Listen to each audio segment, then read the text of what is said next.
Okay, I believe we'll just go ahead and get started. First of all, I'd like to welcome everyone. I really appreciate all of you showing up today. We're very excited to deliver this town hall.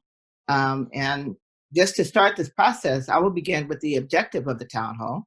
My name is Dr. Tediga. I am the director of the Center for Black Studies Research at the University of California, Santa Barbara. I'm also a faculty, I'm a professor in the Black Studies department. The goal of this Black student-centered town hall is to provide a space to discuss and analyze the ongoing persistence of Black genocide and how it shapes student experiences. The past few weeks have reached a new height in the contemporary movements for social justice and against anti-Blackness and state-sanctioned violence on Black people. This town hall with Black UCSB students will provide the university community and others the opportunity to hear the voices of our students and develop action items for improving our support of Black students on campus and beyond, especially during this devastating time we live in. Faculty members will participate in the town hall to ask students questions about their experiences and to learn from their powerful insight and how to improve teaching, mentoring, and learning at UCSB and I would say all institutions throughout the United States. And the moderators today is myself, Dr. Tediga, and Dr. Victor Rios, and he will introduce himself. Here's our statement of solidarity from the Center for Black Studies Research. Silence has never been a solution to a problem. Genocide of African and Black Americans have occurred in different ways throughout history. Current events remind us of a constant story that keeps repeating itself over the past, present, and future.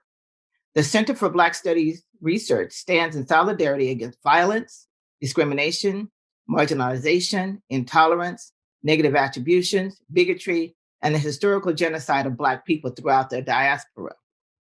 We have opportunities to build powerful relationships through, by, and with Black communities. However, we must first recognize and see human beings who are different from us as subjects and not objects in order to create equal opportunity and a socially just world. More often than not, this must occur through actions that may be perceived as civil disobedience. In the words of Dr. Martin Luther King Jr., we know through painful experience that freedom is never voluntarily given by the oppressor. It must be demanded by the oppressed. Frankly, I have yet an indirect action campaign that was well-timed in the view of those who have not suffered unduly from the disease of segregation and white supremacy. He had yet to see that even at that time, and here we are again today in similar situations, if not worse. He goes on to say, for years now, I have heard the word wait. It rings in the ear of every Black person with piercing familiarity. This wait has almost always meant never. We must come to see with one of our distinguished jurists that justice too long delayed is justice denied.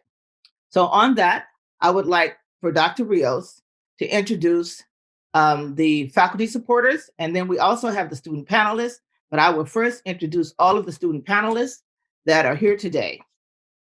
We have Dion Perkins, Kiera Anderson, Elise Logan, Nia Flowers, Raymond Katima, Jennifer Jacobs, Paige Edwards, Ozzie Jackson, Caitlin Keys, Alexandra Giussessi, Taylor Jackson, Davion Beasley, Amanda Glover, Haviland Nieve, Sakani Robinson, Johari Hunt, and they will also introduce themselves as they come on to respond to the questions that are raised by the faculty supporters. Thank you. Dr. Victor Rios, will you please take the lead now? Thank you, Dr. Tediga. Thank you, everyone, for being here in such a monumental event. Our society, as we see it, is in a revolution. Our society is trying to figure out right now what to do with the racial dilemmas, the racial violence, the state-sanctioned racial violence that has taken place.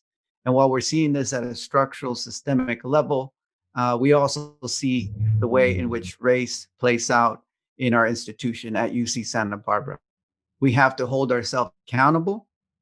We have to hold ourselves to reflect on how, as an institution, we have failed our students. And we have to see what assets we have here in our UCSB community. Speaking of assets, this session, this town hall, is about us allowing our students to demonstrate their voices, to talk to us, to let us know what it is that they need as students to continue to survive and thrive this institution. We continue on with our conversation. I'm just honored to have such a powerful panel of um, scholars, both the students, the postdocs, and the faculty. In terms of our faculty and postdoctoral supporters, and these students, we just want you to know just a handful of the many, many faculty that are in support of you as our students.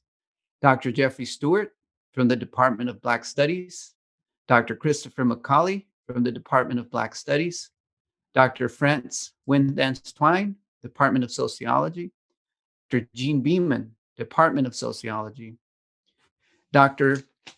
Michael Jojo from Incoming Postdoctoral Scholar, Center for Black Studies Research, Dr. Ateem George, Incoming Postdoctoral Scholar, Center for Black Studies Research, Dr. Joaquin Noguera, Incoming Postdoctoral Scholar, Center for Black Studies Research, and Dr.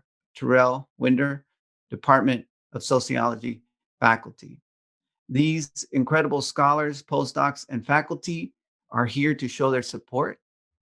This is a webinar, a town hall that is centered around student voice. So I want to get right to it and hear what the students have to say.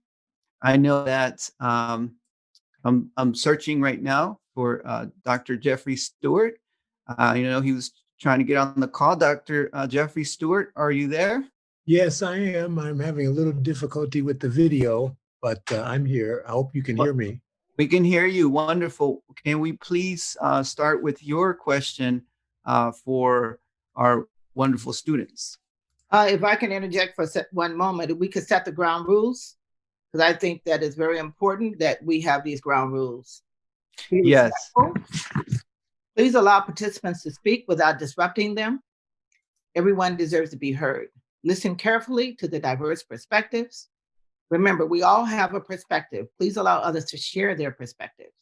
Let's keep the conversation going by engaging in civil, empathic dialogue. Thank you, Dr. Rios. Thank you. Dr. Stewart? Yes. Well, thank you, Sharon and Victor, for putting this together. And thank you to students who are participating in this webinar. I can only imagine that it's a difficult thing as well as a welcome thing, because so often in times like this, it's a heavy burden that we carry. And so part of the idea of this webinar, as I see it, is to help lighten that burden a little bit through conversation and discussion. My question, is attempting to find something in this moment that we can use to create a better world. So Emir Baraka, who was originally named Leroy Jones, had this concept of the changing same. And of course, on one level, he meant that in jazz and music, that there's a changing there's a same spirituality, but he also used it at times to comment on the Black condition, that no matter how much the conditions change, it seems like the overall situation of Black citizens remains the same. But I think even with that, he would see that this moment has perhaps some opportunities in it.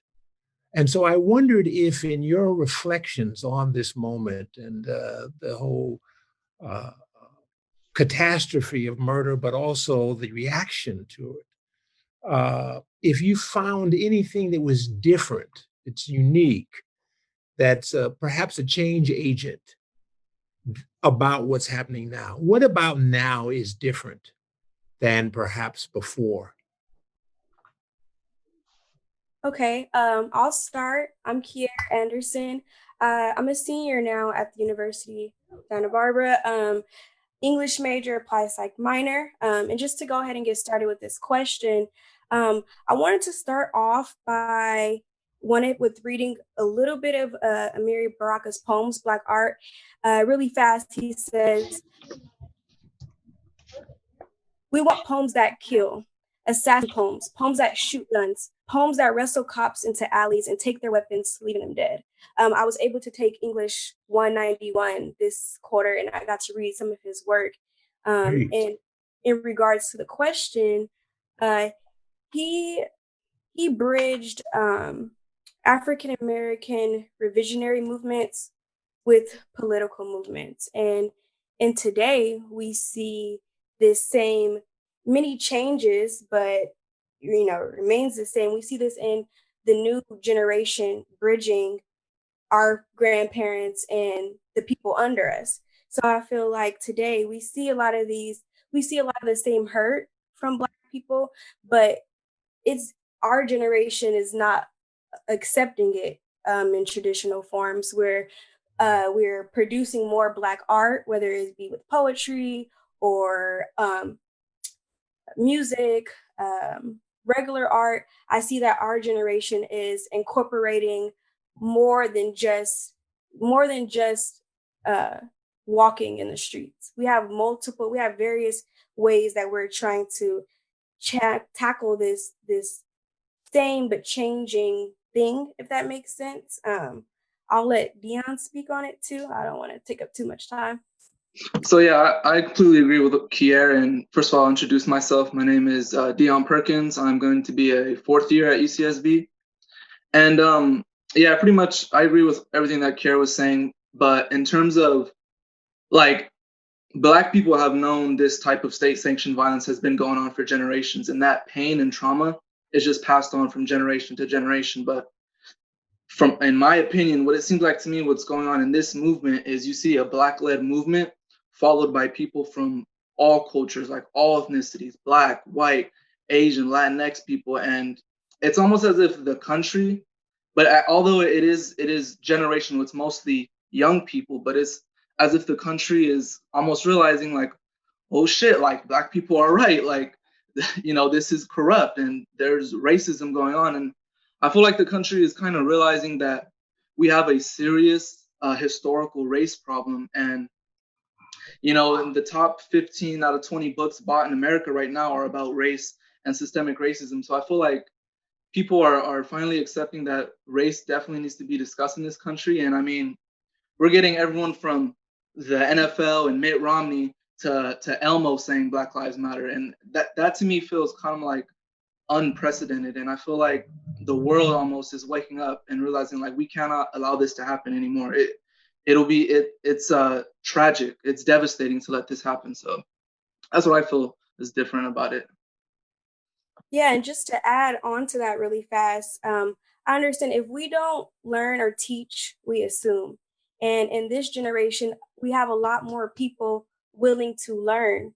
And sometimes, it's not our responsibility to teach other people, but we do have people of the generation willing to say, here, these are some resources that I can share with you. So that way, if I can't educate you, you can educate yourself. So I just wanted to add that in too. Thank you, Queer. Thank you, Dion. Professor Stewart, a closing remark? No, I support what you're saying. Everybody probably knows that I've worked a lot on the life of Alan Locke, and one of the things that he often said is, "Youth speaks. Youth are the leaders. Youth are the ones that create difference and forward motion." And I think that what you pointed out is that it's young Black people who really have started the Black Lives Movement. They've been, of course, the young people on our campus, on UCSB, who have been the leaders of change. And I think that now, as you were suggesting, it seems like the world is recognizing, yes, like you say, Black youth have been right. And in many cases, they're taking our stuff and using it, and articulating as if it's theirs. But it's important that we have this Black leadership, but also we have some followership. And I think we're getting a little fellowship in terms of this movement. Thank you. Thank you, three. And now, Dr. McCauley, your question. Hey, good afternoon, everyone. And thank you again to Professor Tediga and Rios for having put this together and for all of the panelists for being here. Just wanted to pose, I guess, mainly to Elise right now and Nia, this question. And this is, many of us come from communities that continue to face state-sanctioned violence. Sometimes that trauma from that violence follows us to the university. How is the university, of course, we're talking specifically about UCSB, how has the university heightened this trauma or helped you to address this trauma?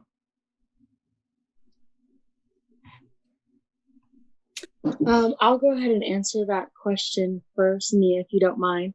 My name is Elise. After this final that I finished, I'm going to be a fourth year.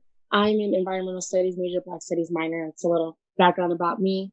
For me personally, with everything that has been going on over the last 2-3 weeks, the university has neither heightened nor helped my experience with all of this. It's pretty much business as usual. I'm sorry, there's a lot going on outside my apartment, if you can hear that.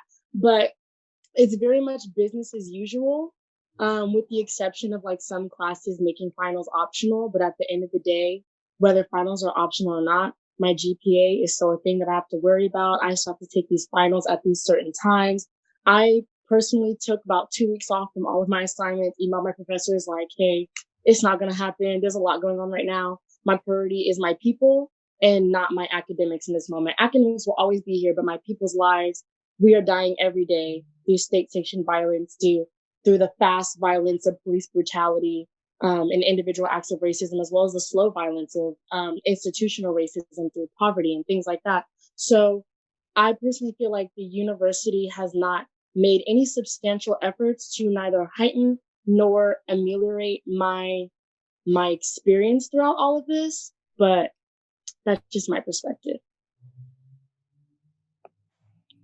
I'll go next. So my name is Nia Flowers, and I'm a fourth year PhD student in sociology with an emphasis in Black studies and a concentration in families. And it's important to remember that the state-sanctioned violence has been going on for generations. And I no longer live on UCSB's campus like many other Black graduate students, but I can speak to my experiences while I was living on campus. So one, I think it's important to realize the accumulation of trauma that happens when Black students are navigating predominantly white spaces amid these global acts of violence globally and generationally. So for me, I would walk outside of my West Campus apartment and see a police car stationed at San Clemente, and police patrolling El Colegio. And for me, that didn't make me feel safe. It fostered feelings of anxiety. So if we're talking about feelings of heightened trauma, that definitely increased that. And then navigating a space with such a small amount of Black students on campus, feeling isolated, feeling hyper visible, feeling like I don't belong here was hard for me to battle. And that is one of the many reasons why I imagine that many Black graduate students don't live on campus when they finish their coursework, and they don't live in they don't live in Santa Barbara in general. So I think that the university has to ask themselves why do Black graduate students leave when they have the opportunity to? And how is that trauma that they are experiencing in their greater context carrying with them as they're navigating these predominantly white spaces? And I think it's also important to remember that to think about curriculum and to think about the marginalization of the contributions and histories of Black people in so-called canonical works. So it was very difficult for me as a graduate student to find classes in my department where anti-Blackness and Black liberation was centered or even talked about extensively. So that forced me to go into Black studies, which I would have done anyway, but that forced me to seek refuge there and to find home in my Black studies department, and which is a part of what I would say helped ameliorate that trauma for me, was finding home in the Black studies department, finding faculty in my department as well as Black studies department who see my humanity, who see my individuality, who see my scholarship, and support me in that healing. And also, for me, it took me a while, but finding CAPS was very important for me in addressing that trauma, and having a Black counselor that I can talk to, a Black woman counselor that I can talk to. For me, that was healing, and I wish I would have started that when I started UCSB, but better late than never. But so for me, there are definitely ways that the university has heightened that trauma and ameliorated it. But I don't speak for all Black graduate students, and I don't intend to, but that's just a bit of my experience there. Thank you. Thank you, Nia. Thank you, Elise, for the insight. Just really quick, speaking of trauma, we do want to emphasize that we have an incredible team of Black psychologists that are going to join us later on the call, and they will provide insight. They're both from CSB and from other institutions, and they will provide us some insight on sort of what resources are available for students and the UCSB community in terms of well-being, in terms of emotional health support. And then they will continue on way after this town hall, a conversation with any of the students that are on the panel that wish to process this conversation and any other conversations they would like to talk about. So we just want to offer that as a resource as well. Dr. McCauley, any closing remarks? Yeah, the only thing that I'm forced to think about in listening to both Nia and Elise, of course, is the types of, and many of us know this, the types of everyday affronts that we have to face without being able to necessarily voice it, right? Because so often when it is that we do try to voice it, it's frequently taken as some sort of bitterness, almost misdirected, misguided bitterness, as if it's not based in actual experience, it's not based in actual fact. I would like to think that we're possibly at a different moment right now, because as a couple of other people had mentioned, there does seem to be a greater willingness to listen and learn. I'm advisedly, I guess, optimistic, skeptically optimistic, but we will see. But it would actually be nice if, in fact, when it is that we do voice what it is that we're feeling, experiencing, that it is taken seriously, and the emotional impact, of course, is also taken seriously too, and it's not some quote unquote mere excuse. Thank you. Thank you. And Professor Frantz Windance Twine, your question, please. So first, I want to thank you, Professor Tetaga and Professor Rios, for organizing this.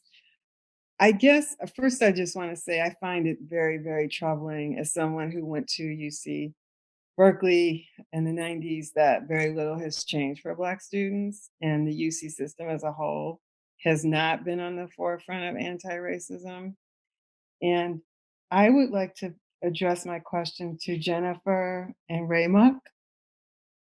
And I'd like to ask you, what specific actions, like concrete actions, would you like to see the university take or create and to do in order to create an environment that's anti-racist specifically for Black students? Like what kind of steps would you like to see us take? Because it seems like there's so much that needs to be done in terms of the emotional and social costs of you coming here to pursue a degree. And I think that's one of the issues that one of the things I'm learning is Black students still pay a high cost in terms of social isolation and just having to leave our communities to pursue a degree. So what actions would you like to see UCSB take to create an anti-racist environment? Okay, I'll start. My name is Raymond Katema, and I am a third-year PhD student in the Department of History. So I actually went to UCSB for undergrad as well. I started in 2011 and did 5 years in undergrad here and came back for grad school. I just want to, before I say what I think are some specific actions that the university can do, I want to give the disclaimer that I am of the belief that higher education needs to be completely dismantled and rebuilt. And these specific actions are the bare minimum that can be done to address the problems at UCSB. I have witnessed years and years of anti-Blackness on this campus. I have, from being called the N-word to seeing my friends tackled by the police to seeing friends drop out of school, right, and never coming back. So I just want to underscore the traumas that all of the previous students have already begun to address. So just a few things that I think can be done is obviously first and foremost, accept more Black students and hire more Black faculty. The only reason why I came back to UCSB for grad school, it wasn't for the beach. I can let you know that it wasn't for the beach. It was because I had the fortune to come across a Black faculty at the university who affirmed my knowledge and made me feel like I can do this, right? So he's really the only reason why I came back. That's first. Secondly, I think that we need to provide more funding for effective academic resources, specifically academic resources for Black students on our campus. And I think the Center for Black Studies Research is a wonderful, wonderful resource for Black students who are interested in conducting research, because that was not something that I had access to as an undergrad here. But I think we need more of this. We need more of this. And, more funded opportunities envisioned by Black students and put together by Black students. So give us the funding and we'll do the work and let us decide what we want to learn, right? I think 3, we need to stop the hyper policing of Black students at UCSB. And by that, I mean, just get the police off of our campus. They don't need to be there. They give Black students anxiety for obvious reasons, and police on our campus do not provide a healthy learning environment. So I think the police need to go. I often don't feel safe at UCSB. I mean, just this past quarter, I had a white lady chase me down with a stick calling me the N-word, right? So and so I just want to say, like, I don't feel safe on the campus, and the police do not make me feel safer. So, and then I think lastly, CAPS is a wonderful resource, and we are so lucky to have the 2 Black therapists that we have. But now we're 5% Black on our campus. It's not significant, but we're over 1,000 students. 2 therapists is not an adequate a number of therapists to serve our Black community on this campus. In fact, it can be stifling. And I think more resources need to be put into expanding support for mental health resources for Black students, both on and off campus. So those are just a few things that I think that the university can do. And Jennifer, don't want to take up too much time. Please feel free to jump in. Hello, y'all. My name is Jennifer Jacobs. I'm going to be a 4th-year Black Studies and Sociology double major. And I'm really grateful to have the opportunity to speak here today, because I know that by us speaking right now is setting the groundwork for Black students after us to have to become able to come to UCSB and have a non racist experience and be able to benefit from things that we are setting right now. So I just kind of want to go off of Remark's discussion about the police, because we know policing is a hot topic right now. And I just want to say that so many of us Black students and people come from areas where policing is already just at its height and it's unnecessary. And like we've all been saying, it gives us anxiety. And I can just say, as a 5'1" person who is nonviolent, walking around campus, I've never felt safe around the police. I feel anxiety when they come close to me. Even if I'm just walking out and I don't feel safe with him there. And that goes even more to say as, you know, when we're out, students are out on Friday nights, it seems like the police are just there kind of to instill fear. And I don't feel like they do any good there. And I think that is one or a couple examples of the over policing on campus. And like others have said, we really don't need them there. I don't think they change anything. And then I would just like to say that I would like for disciplines outside of Black studies to acknowledge that institutional racism does exist, because I feel like Black studies and other ethnicities, they do acknowledge that, but we need it to, we definitely need the university to acknowledge it and not to just keep sending out empty solidarity emails, you know, telling us that they're here for us when they're really not. Because once Black students come to them, I'm speaking of people on higher up, people come to them and we're asking for things to change. We're asking them to acknowledge the anti-Blackness that does go on campus, or admitting students that do show things and put things on the internet that show anti-Blackness. I think that's just something that they need to acknowledge. And it's necessary for faculty and staff outside of Black studies to begin to become uncomfortable or comfortable with being uncomfortable with talking about race and talking about anti-Blackness on campus and just in the United States in general, because this is something that their students face on a daily basis. This is our reality. And the fact that they can, you know, voice themselves that, oh, I'm not comfortable speaking on this, that's not acceptable. We're Black. We shouldn't have to be educating professors, faculty, staff, and students of things or telling them why what they say is hurtful. I think that they need to acknowledge that first and be ready to have discussions of race in their classroom. As for points and things that can be done, I want to point out that the fact that we have a European traditions requirement still. And I mean, I don't know about any of the other guys, but I feel like that's not really teaching me anything. I've been learning European traditions history since K through 12 education. We need something else. We don't just want an ethnicity requirement in the GEs category. We want something else. We need to have anti-racism courses and to teach people about anti-Blackness and not for it just to go, you know, in one ear and out the other. Also, maybe trainings or online modules that discuss anti-Blackness and how to be anti-racist university, I think are very important. And for my last point, I think that we need to teach about Black history on campus outside of Black History Month. I noticed that the MCC, they do have a lot of events that talk about Black people during Black History Month, but you know, we're more than that. And I think we deserve to be heard more than that. Thank you. Wow, for powerful statement, Professor Windance Twine, remarks. Yes. First, thank you, Jennifer Ramok. Look, the bottom line is that in the United States, you can get a university degree or a PhD and learn absolutely nothing about Black history, about racism or anti-racism. And I think what we're learning from the students today is that it's really not acceptable to continue to segregate and ghettoize the issue of structural racism and anti-Black racism. So I just want to say that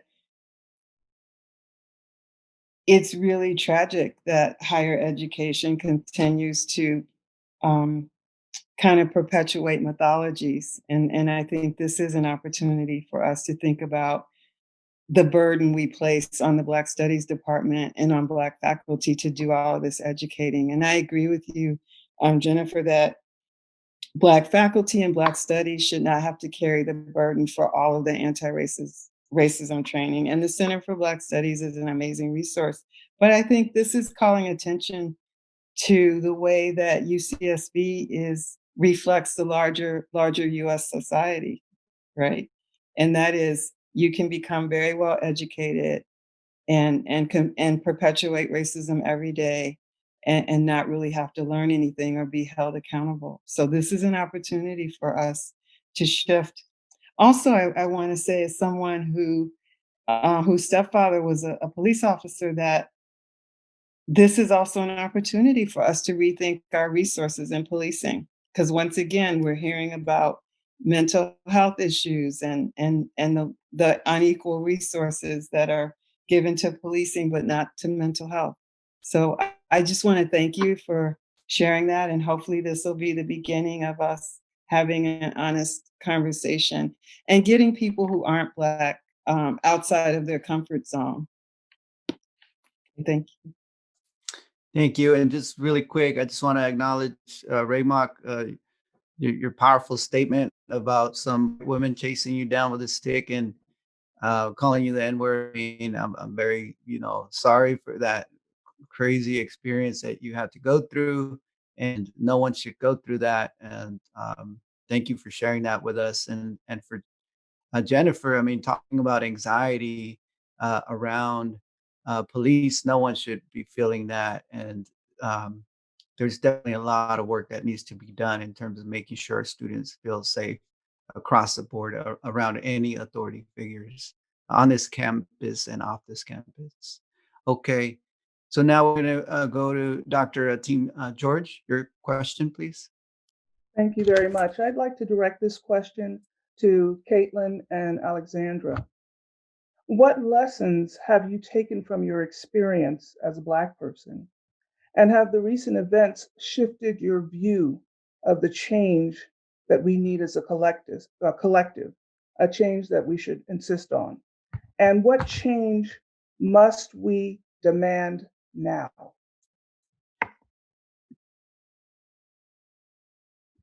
I can definitely go ahead and start. I think one thing that this has definitely taught me is how to cultivate resilience, and that kind of can mean a lot of different things, whether you understand it from the perspective of mental health or kind of just a path of self-reflection. It's like something that I believe is inherently in all Black people, because the resilience that we have is a direct result of our ancestors and the spirit that they had and the resilience that they endured in order for us to be here. So it's something that I've learned to tap into, which kind of correlates to something that I think is very important for all of us to learn, is how to cultivate that resilience within ourselves, and then ways that we can find comfort or healing or detachment. So if there's anything that this whole thing has taught me, is to tap into my knowledge about mental health and how to find ways to express myself that validate my experience, not only for myself, but for the people that came before me. And just kind of talking about some ways that I do cultivate that resilience is just, expressing my emotions in a way that can be reflective. Like, why am I feeling like this? Why is this such a big thing that is in our world? And how is this not only affecting me, but other people that are around me? And I think as a Black community, we need to understand mental health and how it relates to us on a very different level, because cultivating resilience is the only way that we can navigate this world. We're born into a world that is built systematically against us. So every direction we're going to try to give our all, but there's still something that's bigger than us that's holding us back. So I definitely want our Black community to learn that mental health is a way that they can kind of find a way to make sense of what's going on, but also find the courage and the strength to continue fighting for what we need. Great. Thank you. My name is Alexandra Gasessa. I am a one thesis, few pages away from being a graduating senior, so I'm wearing this stole with pride. It's been really interesting to reflect on my experience at UC Santa Barbara, because I come from a small town, so it just feels like a larger, small microcosm of the experience that I've had at a very elevated level. And what's most fascinating to me is, like, I've held positions in leadership. I've worked with BSU since the day I sit on this campus and other local organizations. I've realized that diversity, equity, and inclusion efforts don't work. They're, a replication of a colonial model that we've seen in education in the professional sphere. I think it's great that that was a starting initiative, but we have to move past that. And I work as a research associate with a consulting firm called Decolonize Design. And one thing that we really aim to do is really tackle that realm of one Black person, like the drop of every person in this space, and then we've solved the problem of racial injustice. One thing that I've taken away from all of this is that we have to continuously push, even when the dust settles from this current moment. It's something that is long ingrained in our history. it's something that we've continued to do. And now with the political movement that we're seeing, the social movement that we're seeing everyone kind of step to that role. But when it settles, is Starbucks still going to keep donating money? Are we still going to keep seeing these same entities who've opened their purse, right? And are they what's going to happen to follow?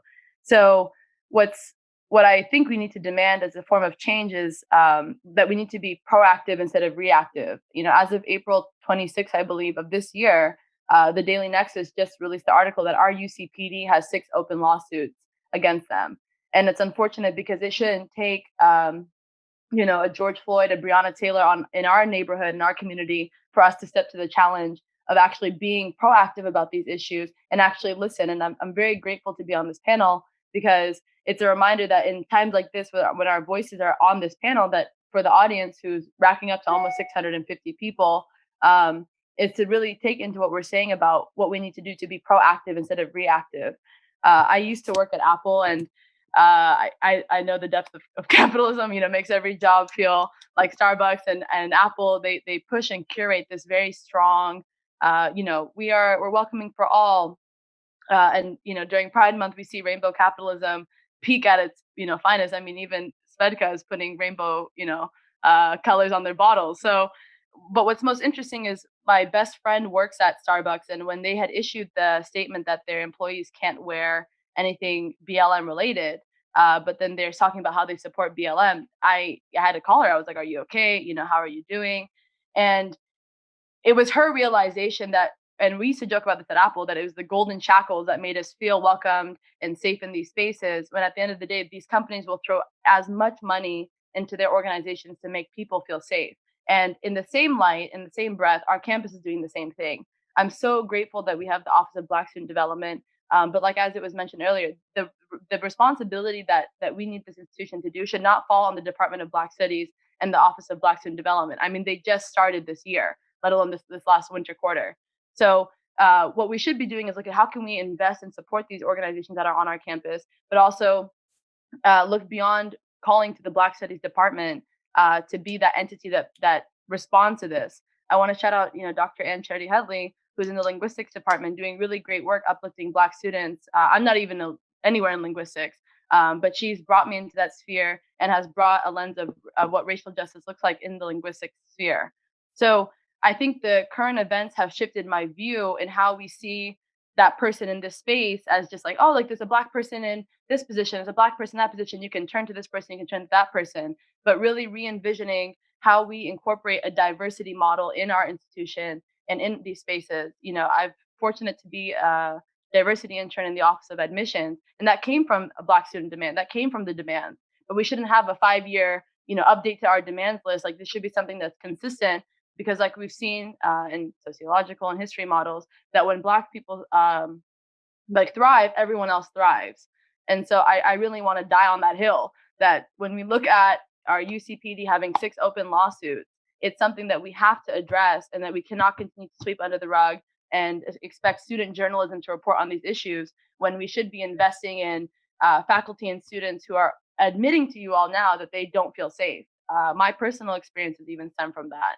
And I shouldn't have to experience on this campus. UCPD drives around IV just to, give a sense of fear. I'm stopping at every stop sign. There's no Cali stop when I'm driving through, just to ensure my own safety, to prevent a traffic stop. So I think my experiences have really opened my eyes to understanding what we need to do and how it needs to start here, instead of making it to the national news and being reactive to such. Thank you, Alexandra. Dr. George, any closing remarks? Yes, just briefly. First of all, I wanted to thank you for your insights and let you know that I stand in solidarity with you. I was so pleased when I heard you talk about accessing ancestral energy, the wisdom of those who went before us. It brought to mind the concept of Ubuntu out of South Africa. I am because we are because I am. And so that really spoke to me, because African cosmology says that we're a seminal whole and we're related to one another. And that relational piece is so important. And then I also wanted to acknowledge the point about the structural nature, the systemic nature of the threat that we face. And thank you for raising those issues. I guess what I would say is that in reimagining this new dispensation that is here, that we do need to be rooted and grounded in the path of our ancestors. I'll close by saying I share your concerns about this epiphany that corporate America has had. I'm not yet convinced that corporate America is woke. Thank you. Thank you so much, Dr. Beeman. Your question. Yes, thank you. I'm really thankful to be part of this forum. Thank you, Dr. Rios and Dr. Tediga, for organizing. It's so lovely to see so many beautiful Black faces in a very anti-Black time, which I guess is the last 400 years. But anyway, so my questions are about resilience. And so do you see yourself as resilient? And if so, kind of how, and what does that mean for you? And then what are some strategies you've learned or used to prevail and fight against anti-Blackness and discrimination?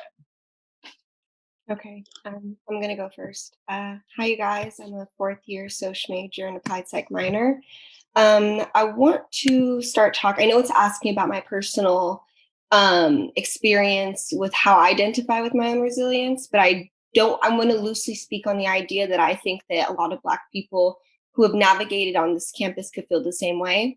I think I've seen my own resistance and a lot of Black people's resilience on this campus with like the imagined weight of their own identities, the generational trauma, and like the other titles that they have placed on themselves is a act of resilience in itself. I think that we are walking, talking, living it like embodiments of resilience because we are Black and being on this campus, which is a PWI. So I want to put that disclosure in there to just even say that, especially because when I came here my freshman year, I came here with so much emotional baggage and unpacking that I had to do, which I can only imagine any other Black student on this campus is going to navigate on their own. So coming here, feeling both hypervisible, invisible, and that cultural shock of just not being able to relate to anyone because I was in Santa Catalina. And you think about those cards that are, everyone has cards in their deck that's thrown at them and randomized. And you're really going out of your way to have to find these Black people on this campus, find these resources, navigate these spaces. And you're pretty much alone for a lot of it. I heard earlier someone mention social isolation and like how that genuinely tears down a Black student who's trying to both thrive socially and academically. And I can definitely say that I found majority of my resilience through me putting my foot through the door, but it took so much of just me realizing it was like a mental captivity of feeling like I was unwanted, undeserving of being in this space because I found no one I could relate to at the time. I think about just the fact that I found the Center of Black Studies Research through an email. And I just told myself, you know what, let me just sign up for this fellowship. Like, let's see what's going to happen. And it opened so many doors for me. And I think about that same opportunity when I joined BSU Exec my freshman year in spring. I think about that when the opportunity came to me when I signed up to be the OGYG coordinator for admissions in BSU for retention. And I really think about how those spaces, I keep thinking of, okay, yes, this is like a resume builder. These are all these great things. But in reality, it was truly a labor of love. Like I found myself in these spaces because I wanted to help Black students that felt absolutely so lost, that felt like they had absolutely no voice. Their professors weren't listening or just didn't care, or they felt like they could not thrive in settings where people just could not find you relatable.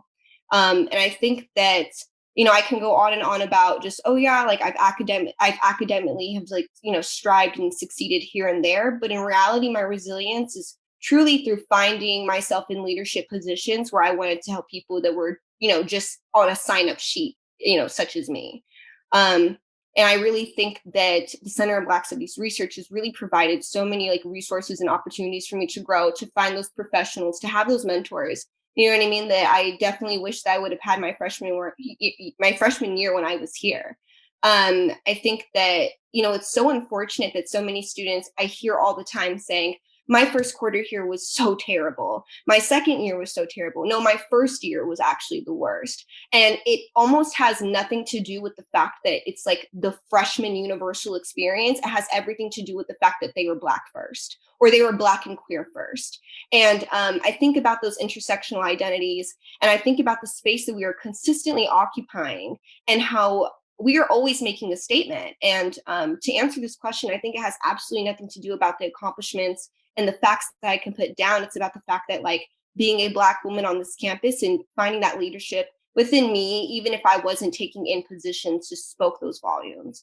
And, I think that it's a universal statement that Black students on here can feel like my resilience was just me existing and breathing and walking the stage eventually. So, yeah.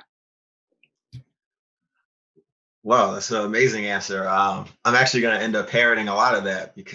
So I'm Azadine Jackson. I'm a third year student in the materials department. I'm a PhD student. And when I think of myself as resilient, it's really much of the same thing. Like, just the act of survival is resilience, because you wake up every morning and you don't know what you could get. Remark was talking about some woman chased her down the street, calling her the N-word, and was trying to hit her with a stick, or I live downtown on the west side, which is a gentrifying neighborhood. And I seen the white people move down the block with their Beamer, but this is a mostly Hispanic neighborhood. So maybe if the white woman down the street feels threatened, she might call the cops on me, and then I'm having a bad time. I could wake up, I could go to work, and everybody decides I'm not good enough because I'm Black. I could wake up, I could go out there, and people could tell me I'm so articulate just because I'm Black, but I pronunciate. So, I think it is just surviving is an act of resilience, because you just have to deal with stuff like this all day. And you also have to deal with stuff like looking at the news and seeing people who look like you getting choked out, or, getting shot in their bed just because they are who they are, and nothing else. And there's no justice because we are who we are, and nothing else. So I think with the weight of that on my mind, and going out there and still trying to make something of myself when there's all those obstacles and hurdles, it is an act of resilience when you think about it. And what do I do? The other part of the question is, what do I do to combat and prevail and fight anti-Blackness? I feel like the thing about fighting anti-Blackness is that it's tiring. I have to go be a PhD student all day. You know what I mean? And that's tiring enough. PhD students always talk about how much work we have to do, and we're already fighting the academy. And to go out there and also go fight for your right to be a human. I go where I'm welcome. So what I really do is I try to uplift pro-Black spaces. And it's really about surviving in these pro-Black spaces that I'm able to prevail against the academy and get out. And that's ultimately my goal, because I've done the fighting before.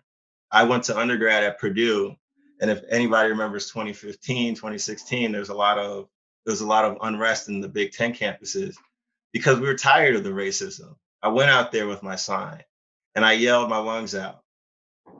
And what did it really get us? Nothing of note. It's an uphill battle to really yell at people who are not trying to hear you or don't care enough to do anything about it. So I've always been a proponent since then that, I just need to uplift my spaces to really survive and prevail. That's how I do it. Powerful. Dr. Beeman, any closing remarks? Yeah, I just want to thank you both for your really thoughtful responses, and just echo, I completely agree about sort of, the resilience is also just us being present, us visibly present as Black people on this predominantly white campus. So I really want to sort of affirm the fact that you both are doing that. Thank you. Dr. Noguera, your question, please. Greetings, good people. Just grateful to be able to share space with you all. And to be able to contribute to this discussion. So much of what's been shared already resonates with me and my own experiences as a student and as a professional living in a country that was started as a racial project. I think it's, the erasure and the denial of our experiences as Black people is a part of that project. And us taking up space and dedicating space to center our experiences and our stories is resistance, right? And is a sign of an act of resilience. I think I did that to myself. I'm sorry about that. So in the spirit of the generative word, I have a question that seeks to center our experiences, and I'm grateful to Taylor and Davion for being able to help us by sharing some of their own experiences. Because the word is generative, right? And this actually disrupts the myths that others have already spoken about, right? That are built on our erasure and denial of our experiences. So the question I have is, have you experienced any racial conflict while attending UC Santa Barbara? Of course, we've already just heard many have. It's likely most have. How was it addressed? Was it addressed by the university? If you did experience racial conflict and did not address it with the university, can you speak a little bit about why you did not? And again, I think this is important for our experiences to be integrated into how this university is going to learn from what is happening. Hi everyone, my name is Davion Beasley. I'm a third-year social major, about to be a fourth year. Can't wait for finals to be done. Thank you all for being here at this panel today.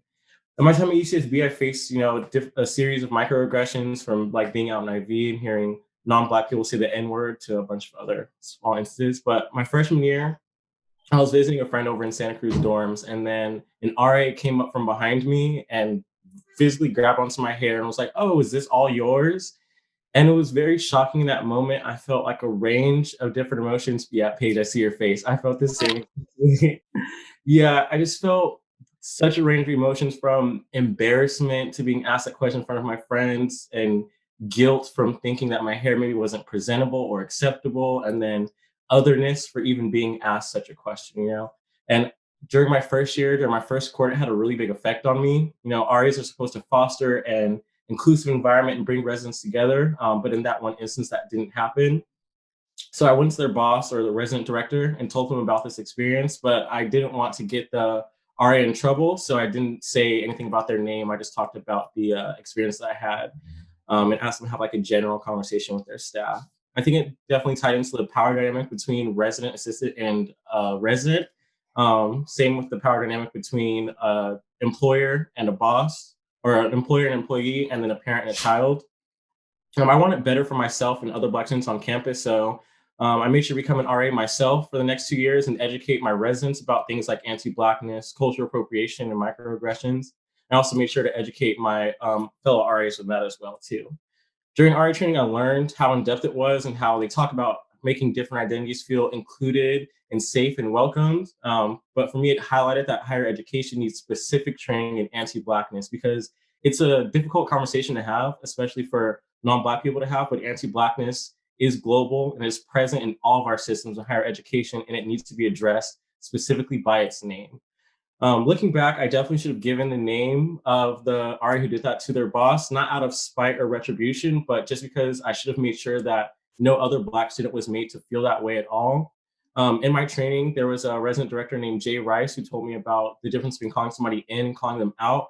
I definitely feel like I should have called them in, had like more of like a wholesome and like egalitarian conversation with them about like how their words affected me and how their actions did. So now I know better, and will definitely take that lesson with me throughout life.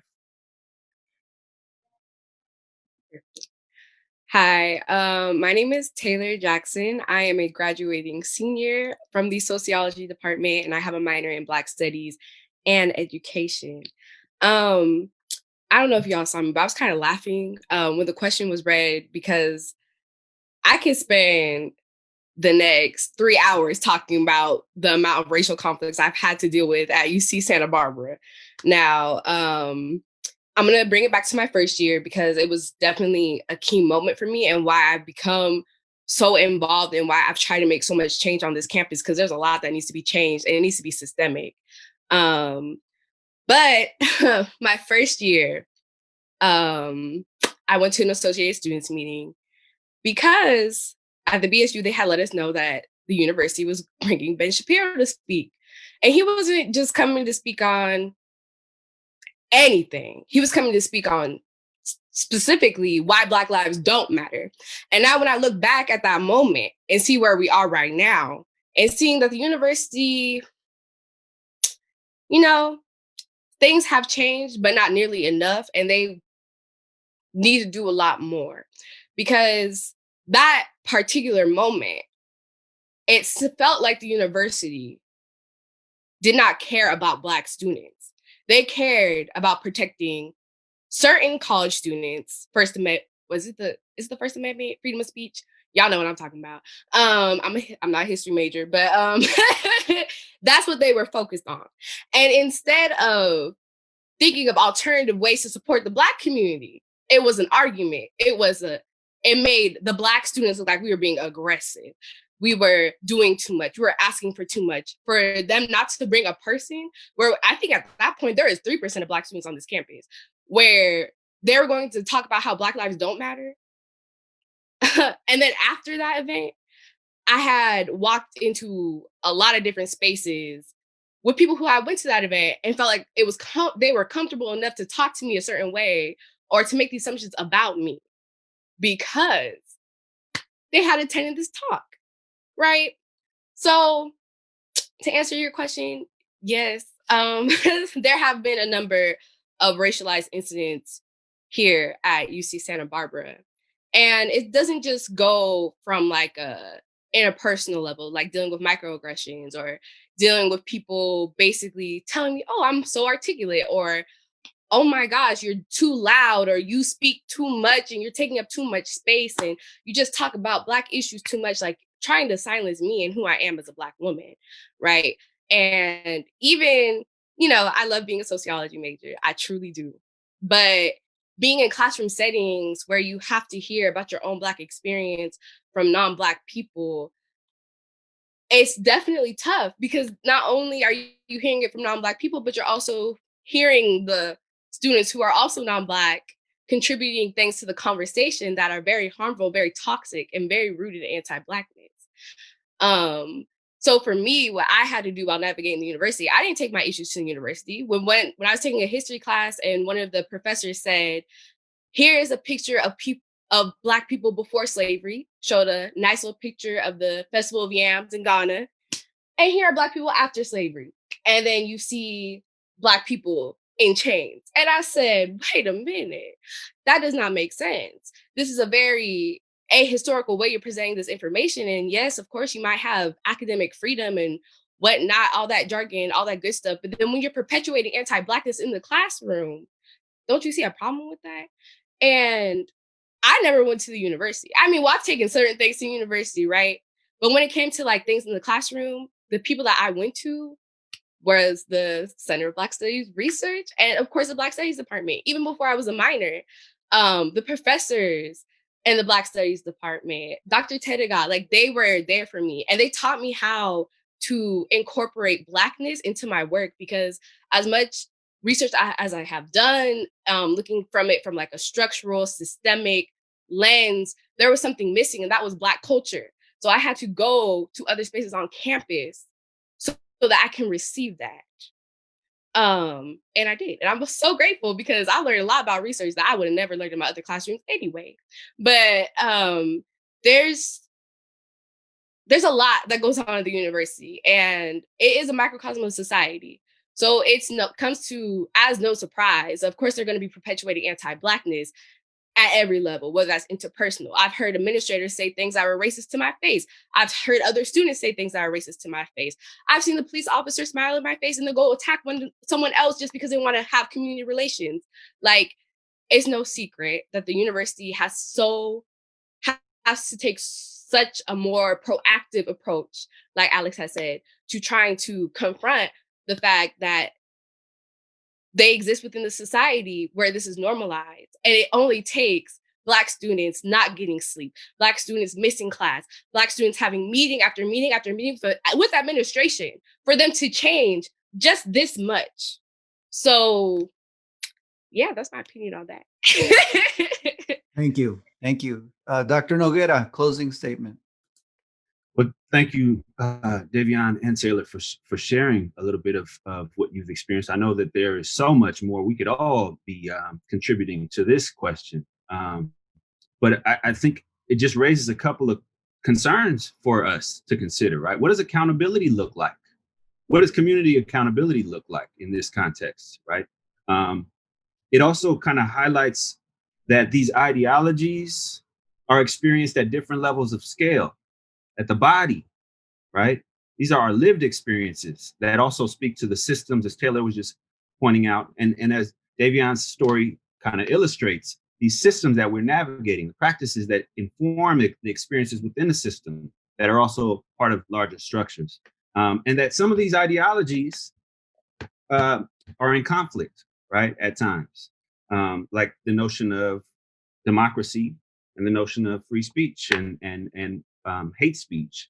So I think that these questions around community accountability and how we're going to be actively transforming this space that we navigate is at the heart of this discussion. So thank you both for sharing, and thank you for allowing me to ask some questions here. Thank you. Dr. Jojo Menyo, your question, please. Thank you for this opportunity. I think that most people have talked about experiences that I have had personally as a graduate student and also as an international student from Ghana.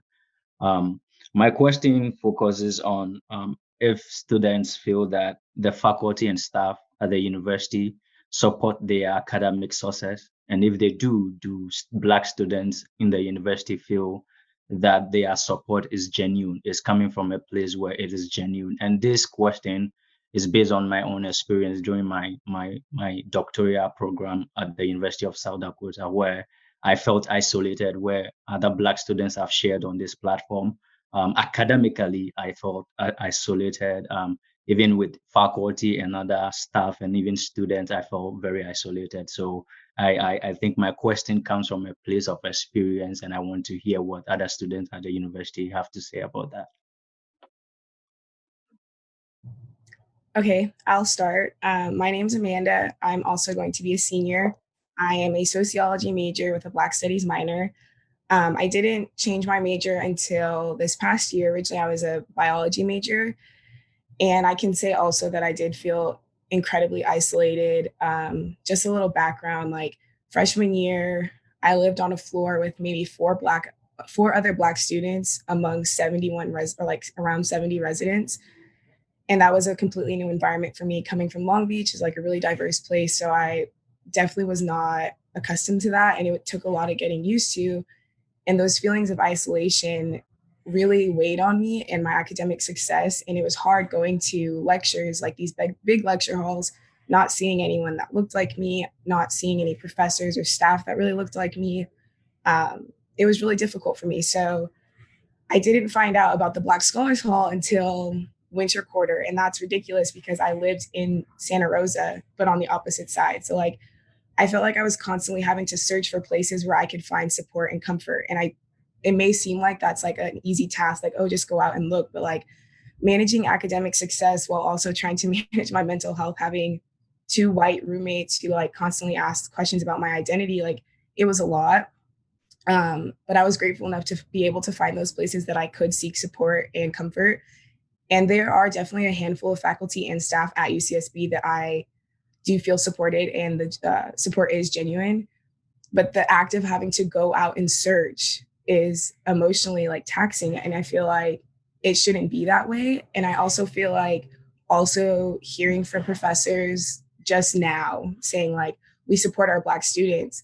Where was that? That should have been there all the time. It shouldn't have been these acts and these like big events to implement those things. Like we should have had that from the very beginning. I should have had professors reaching out to me. And it wasn't until I took my first Black Studies class my sophomore year where I really felt supported by a professor actually reaching out to me saying like, hey, I noticed that you missed a few classes. I wanted to check in and see if you're okay. And that was such a small act that made me feel seen, made me feel heard. And it was true. I wasn't okay. I was taking 2 Black Studies classes And that week, we focused in both classes on lynching, and having to watch videos of lynching twice a week. Like, it was a lot for me to handle. And simply her reaching out to me was such a big thing. So I definitely do feel like there are staff and faculty at UCSB that I feel supported by.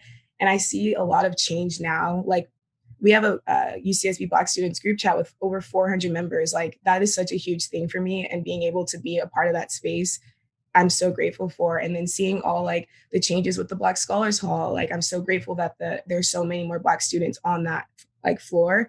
And also like the Office of Student Black Development. Like, these are such big things that I'm so grateful to see. And I hope that we continue to see the ways faculty and staff implement these programs to support Black students, because we need it more now and every day. Like, it's not fair that we have to go and search for these things. Like, it should be something that's genuine and comes to us easily.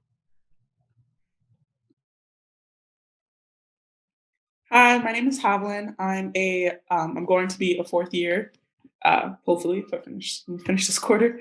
I'm a biology major and a Black Studies minor. So I want to speak specifically on the biology department.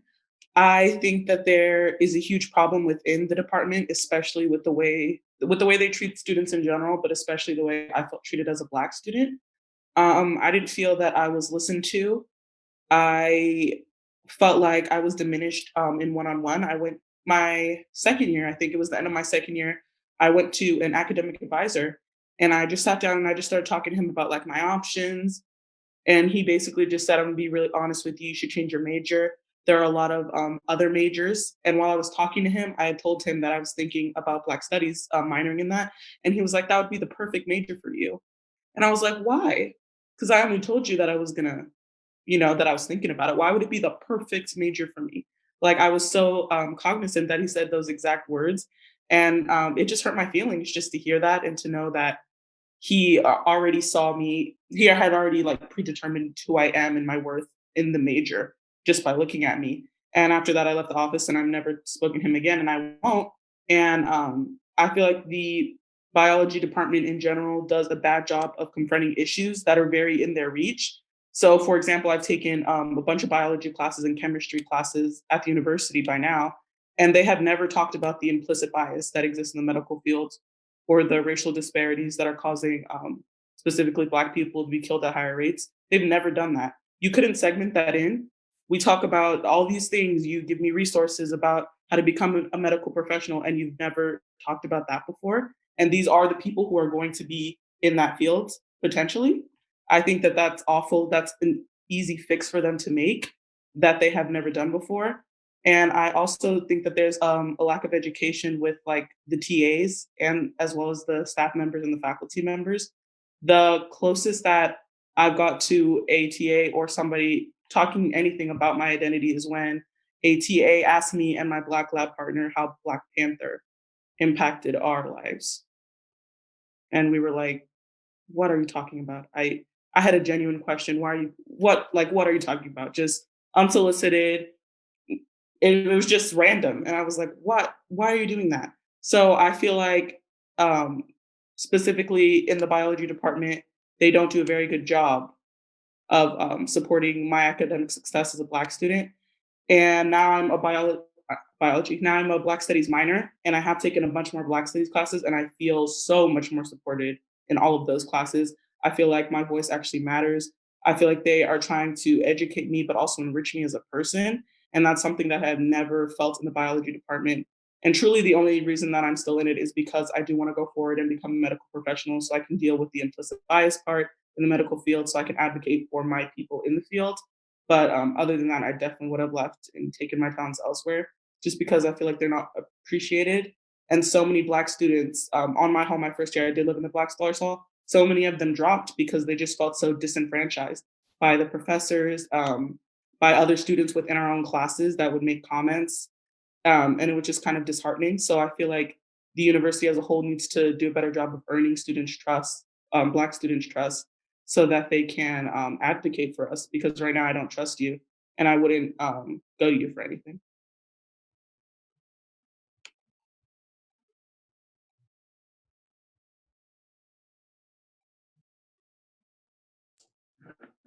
Okay. So do we have Evelyn? Oh, that was, sorry, Amanda?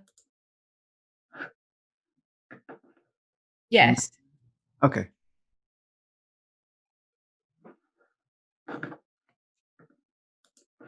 Sorry, Amanda, I lost track here. Did you make your remarks? Yes, I did. Okay, I'm so sorry. No, no. Okay, I'm trying to manage the next and final question, but before I do that, I'm just gonna come up with ask Dr. Jojo Manuel if he has a closing remark. Yes, I do. I do think that from what we have heard from the students, especially on this question and other questions, we have to start thinking of how to change things from not just the leadership to the college or to department or faculty, but even within the community as a whole. So the changes that will happen at leadership might not be the same changes that will happen at the faculty level or at the collegial level or at the departmental level. And we have to be able to break down the university system into different compartmentalization and look at the changes that needs to happen to make sure that Black students feel supported, feel loved, feel welcome in the university. Thank you. And our final question is from Dr. Winder. Hi, thank you, Dr. Tediga and Dr. Rios, for inviting me to participate today. This has been so great to hear the experiences of the students and to really learn about campus. I've only been on campus a short amount of time, and I think I suppose even shorter given our remote learning. And so I think my question builds on the previous one. And I'm directing it to Sakani and Jahari about, what are some concrete ways that you think staff and faculty could better support Black students? And I saw my colleague, Dr. Lisa Hajar, type in the chat specifically more about us doing more work remotely. So I'll add that on if you could think about, how do we support our Black students as staff and faculty, especially during these remote times and once we're back together on campus. I'll start off. Hi, my name is Sakani. I am a fourth year PhD student in the sociology department. And I think a concrete way Black faculty can help students is I was thinking about professional development courses. I think that's important because, especially for incoming graduate students, it will set a foundation. I think I took a professional development class in sociology, and it was one of my first classes. And the things that came out were I got statistics on how Black students don't really stay. They don't make it. It's hard for them to even get in. And then it was even worse for Black women. So I walked out kind of feeling like, okay, like, was that my welcome here? Like that didn't set that foundation. And I didn't feel comfortable bringing it up in class because everyone in the class was white or not Black. So I just didn't feel like, okay, I'm not having this conversation right here. And so I think if we had courses like that, and when I say that, and I say a course, because I think it's important for the faculty members to get credit and pay for that. And I think it'll be great for students to get credit for that. We have to take all these courses, and a lot of times it's like we have to do the extra work to get information as Black students. And I think that's that's another added burden that Black students have to deal with. We always have to outsource. So why don't we bring the source into the actual academic setting and make it built into the curriculum? I think that way too, we can have professors from different departments and we can get different perspectives. We can also talk positivity. Again, I think it's great. We know the real statistics, but we hear it every day. We always know that the numbers for Black students are lower, the retention is lower. We know that. So let's talk about how we can help you build and help you get out and help you further. And I think it would be great too for undergrads, thinking about going into grad school or thinking about their professions, having a course that can set that foundation. That way too, we're in courses with students from different departments so we can build connections that way. And find a better support system. I think we need that space to be able to talk. And I think seeing Black professional faculty members in that space will be great, so we can see a variety and we don't always have to go do the extra work and outsource.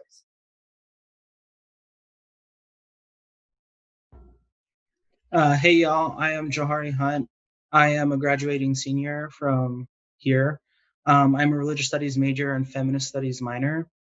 And just to kind of give some of my history of like where I'm coming from, I'm also from the Long Beach area, so I'm from a very diverse background of like having a lot of folks of color in my community and just like talking to my neighbors. Like when I go home from like just going home to visit, like I talk to my neighbors, like they come out and greet me and they ask me how school. So like I I know what it's like to have a strong foundation and like coming from a strong community that's invested in each other.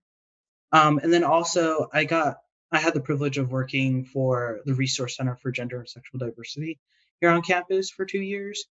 And I worked as the diversity educator. So maybe some of y'all are familiar with my face and have heard me talk at you about queer issues here on campus. And so I got to know the campus in a very broad and far reaching range. And I think the biggest thing that I've learned since then of like how can faculty and staff support more of its Black students is believe them. Like I hear so many stories and I talk to a lot of professors and they just don't believe us. Like they think we're faking it or that our struggles aren't real and that like this is just made up or it's like it can't be that hard. Like we're just not believed when we're entering these spaces coming from like just entering a 4-year university and like trying to navigate all of this.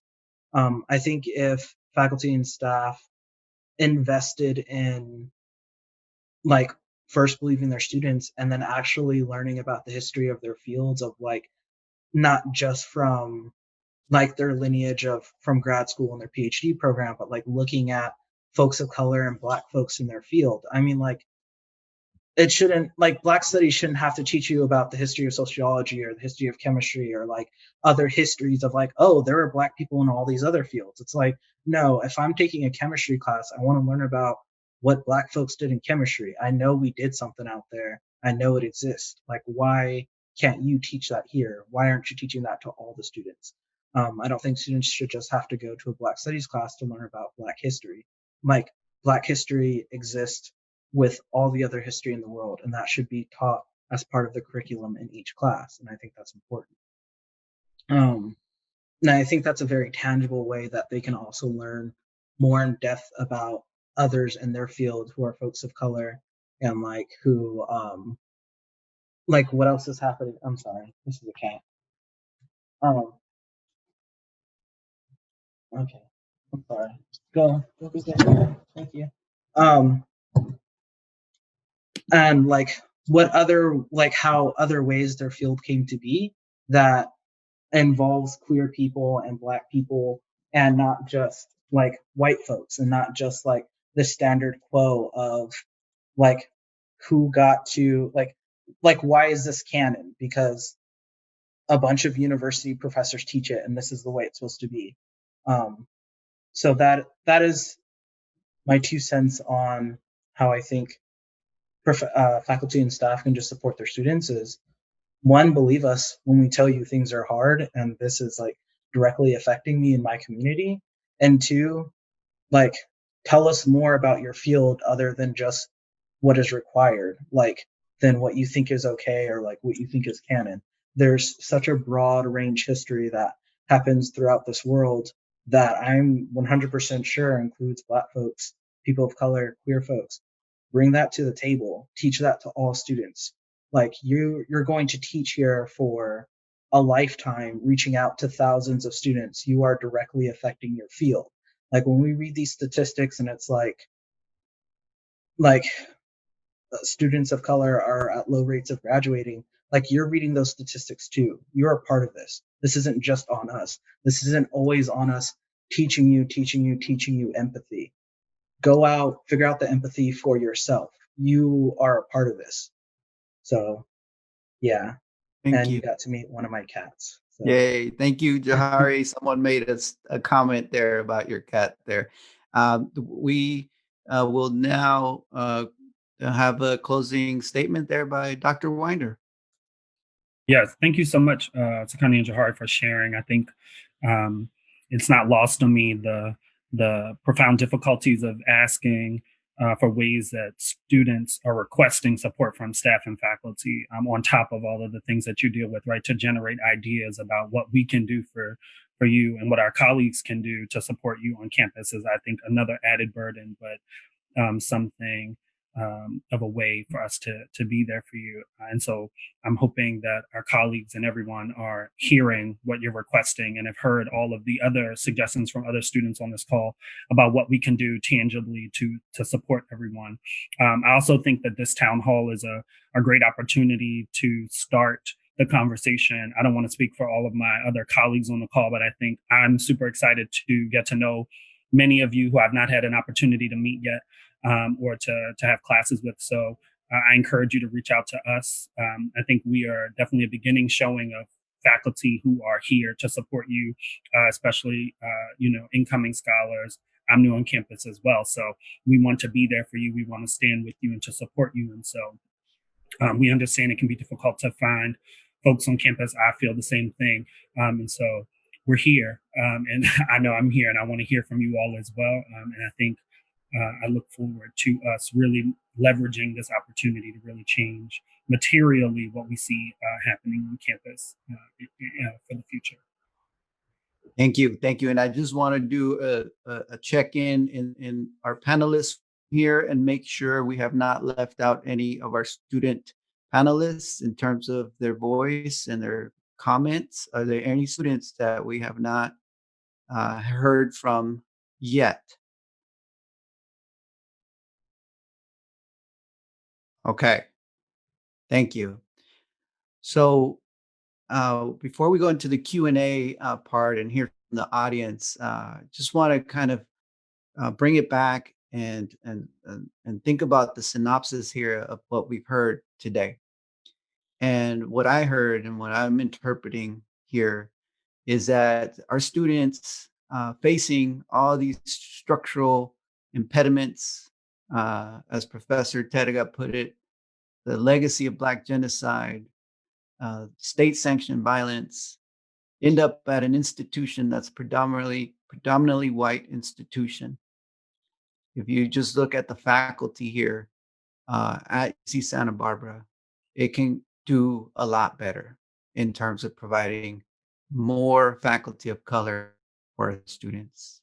If you look at the student body in terms of our Black student population, it could do better and increase the student population so that it represents the Black population of the state of California, not 5%, more like 14% at the very least.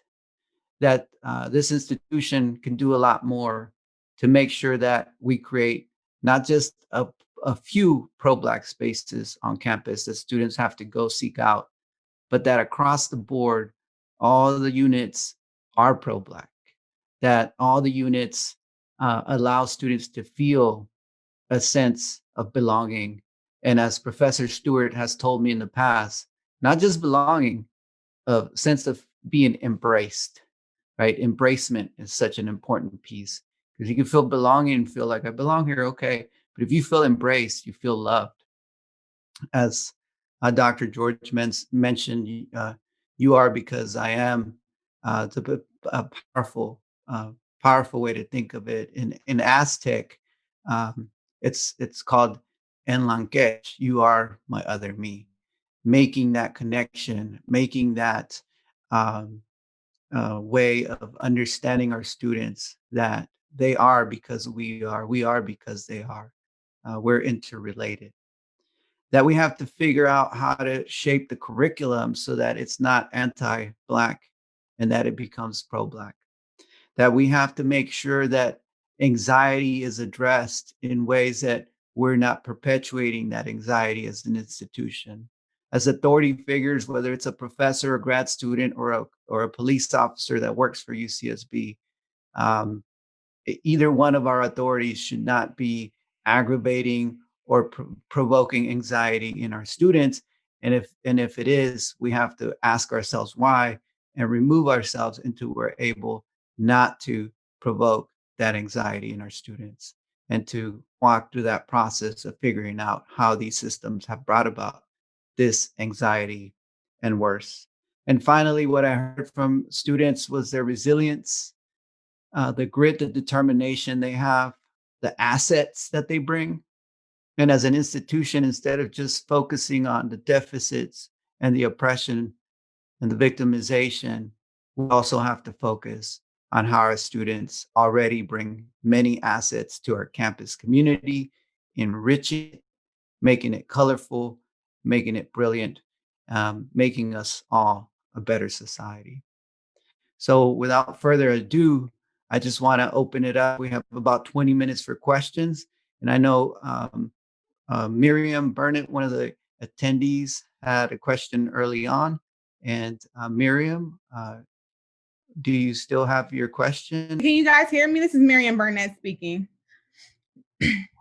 Yes. Yeah. Okay, yes. Hi, I'm introducing myself. I am a fourth year Black Studies and Math and Science Education minor, going into the Graduate School of Education as for Science and Math Education. My emphasis will be in Black studies and the psychology of the Black child and how we interpret our spaces in STEM.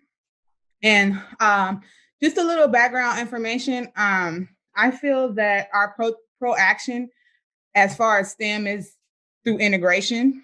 I feel like when I first got here about me, I started at UCSB at 16 and they shoved me into the Black Hall. And my first reaction was, I didn't sign up for the Black Hall. I want to come to UCSB. I denied a full ride to Tuskegee University to come and be integrated, but all my experiences have shoved me into spaces where I feel like they want us to self-segregate. And so speaking on that self-segregation, I did have a class with Dr. Tatega. We read a book about Beverly Tatum's Why Do Black Children Sit in Spaces in the Cafeteria? And I just feel like that is our spaces that we're historically being used to being able to feel safe. But as far as it goes to STEM, I feel like we need to demand an integration of those spaces. I feel like we shouldn't be colorblind. We should also speak out when we hear racist things. Like I heard Taylor Jackson in her comments about how those experiences have shaped our realities at UCSB, and it's up to Black students. We need to speak out and against it. So I'm very proactive about that. And the change must imply an integration of allies. I know that one of my first classes I took at 16 was with Professor Rios when we studied the criminology of the Black and Latino groups of children who are overly criminalized and policed in areas, as far as that are predominantly of color. Even here, I hear that you guys have experienced situations with the police. I had even one today when I seen a police car and I turned around. I'm like, is this like what it's come to? I'm at UCSB. Like, why is this still the same feelings of anxiety have come? And even in the STEM department as well, Hawaiian, I hope I'm not saying your name wrong. You're speaking to the disenfranchising of Blacks in STEM. And I do agree that there's a distrust, because they don't know where we come from. We face many structural impediments in STEM as people of color. And I'm an incoming graduate student. I have to say the least that we have to create pro-Black spaces, especially in STEM, where we have historically been isolated from. You have to demand your space. Like, don't let them push you out because they don't understand what you come from. I remember the first week in general chemistry, they didn't understand. I come from inner city. I rarely had access to science and math education. So the professor's like, hey, we're on week 1. We're going to bypass this and go straight to chapter 5. And I'm just like, what? Like, like these are the things that we are as Black people, as people of color too. So I really, in my research as a grad student, would like to link the integration between Blacks and Latinos, because I feel like a lot of the structural racism is directed to both of us. Like, and we have to have spaces where not only Black people are Black here, but we have to integrate together. So just briefly, like I did a survey this quarter out of my own curiosity, because I am also in the thesis class with Professor Ingrid Banks, which I have to applaud her. She pulls it out of you. She doesn't allow me to be lazy in any type of way. And so I did a survey this quarter, and my desired population was math and science teachers employed by UC Santa Barbara, the Galileo Unified School District, Santa Barbara Unified School District, and also Compton Unified School District, because that's where I'm from. And 90% of the survey participants either strongly or strongly agreed or agreed that science education is structured to represent that science is not structured to represent the diversity of the American population. And that 95% of my survey participants also agreed that the lack of culturally relative curriculum has led to disconnects students of color historically represent in science, technology, engineering, and math. So my question is, from the grad students here, like, what are your ways that you demand your space? Because I don't feel like as Black people, we should self-segregate when we come to UCSB, because that's what I do see a lot. I feel like we need to demand integration. And yeah, so what are your experiences? Do you guys self-isolate in graduate school? Because as this is a question for me as an incoming grad, are you self-segregating, or are you pushing the bounds, letting them know like, this is right, this is anti-Black, this is unacceptable, because we have to be in these spaces to call them out, period, for me, which is one reason why I came back to be a grad student after a 7-year break. I came back because there's no Black faculty. There's no one that is involved in these spaces that can call them out on their stuff. So how are you guys doing that? Thank you, Miriam, for your question. Grad students?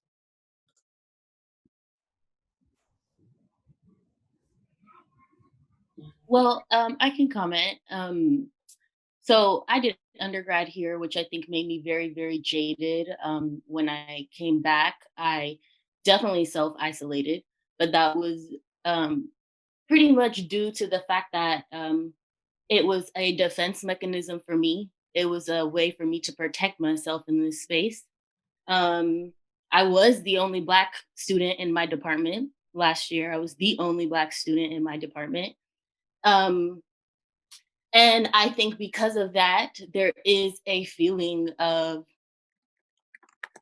unsafety, or I think that what we have already is allegedly integration. So I guess for me, I want more Black people in my space so I can feel comfortable speaking up for myself. Like, I think that it's easy for your voice to get diluted when you're the only Black person in a space. I think it's easy for your voice to be bypassed. I think that it puts a lot of pressure on one person to be in a space and have to always be that person. So for me, I think sometimes I'm of the belief that integration was one of the worst things to happen to Black people. So I don't know. I guess for me, it's just like integration is great, but only if there is an equitable amount of Black people in a given space. I'm not here to fight all the time for my voice being heard. My allies are generally Black people who align with how I feel, who have experienced the phenomenologies that I have experienced. It's Black people who tend to align overall. And I'm not saying that POC cannot be allies, but what I'm saying is my experience as a Black woman is unique, and that only other Black people can understand that. So for me, that's just, I had to force myself to get out of my comfort zone. I feel very grateful that my department admitted 2 new Black students this year. So it gave me a little bit of an extra support system. So yeah, I don't know if that answered your question, but that's my feedback. Thank you. I want to jump in for a minute here because I want to make sure that we move along in terms of the questions. A question that I've actually sent to Haviland and Ozzy to answer regarding how can we initiate conversations with UCSB admin and STEM departments on campus to better support Black students in STEM. And thank you, Marian, for your question. I think my comment on that is that the UCSB admin can engage the diversity groups within STEM. So that includes like GSDS and SOCNUS, probably SOCNUS, if you want to reach the actual Black people. And just figure out what the experiences are. I mean, off my hip, I know a lot of people, a lot of African Americans in STEM have had negative experiences with their advisors, and sort of initiating that conversation involves talking about why that is, and sort of like what accountability looks like in those spaces. So I think starting to actually reach out to these students, if the students have time, because we're also still busy. We're still trying to do what we have to do. You know, it is a delicate balance that we're trying to strike. We don't have all the time in the world to, you know, fix the institution, but still try to do what we have to do out here. So I think it's about sort of meeting us where we are at instead of us having to come to them, and sort of just listening to what we have to say about what we see all the way over there by Nano Cafe. Okay, thank you, Ozzy. And Haviland, if you could respond to the same question. Sure. Like I said earlier, I think that there definitely needs to be a more communicative approach about the actual realities that exist in the medical field. So there's no reason why we can fit in 20 chapters of information, but you can't take one class period to talk about implicit bias in the medical field. It doesn't make sense, especially when it's all over the news. And there are so many students who show this kind of sense of ambivalence when they get up to higher levels because they weren't educated. And that is your job.